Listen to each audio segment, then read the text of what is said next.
le chef de l'État, par endroit, a parlé de ce qu'est le Bénin aujourd'hui. Je l'ai entendu parler de la sécurité. C'est une réalité que nous avons une sécurité performante. Il a parlé de la guerre de l'Orient, le Hamas avec l'Israël. Et sa vision par rapport à cette guerre est une bonne chose. Je suis entièrement d'accord qu'il y a disproportion entre l'Israël et le Hamas et qu'il faille faire taire la guerre. Il a beaucoup parlé du Bénin du futur.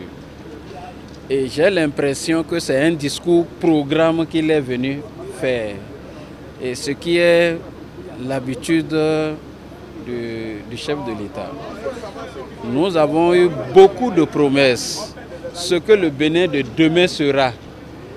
Et peu de choses, et je l'ai dit tantôt, peu de choses dans ce qui est déjà réalisé.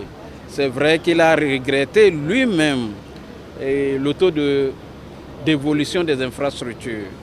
Et c'est ce que nous dénonçons au niveau du Parti Les Démocrates. J'observe qu'il est premier partout, sauf au Bénin.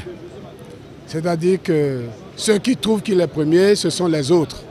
Ceux pour qui il est mandaté, ceux à qui il doit donner le bonheur et le bon vivre, sont dans la souffrance, mais lui il est premier partout. C'est une bonne chose.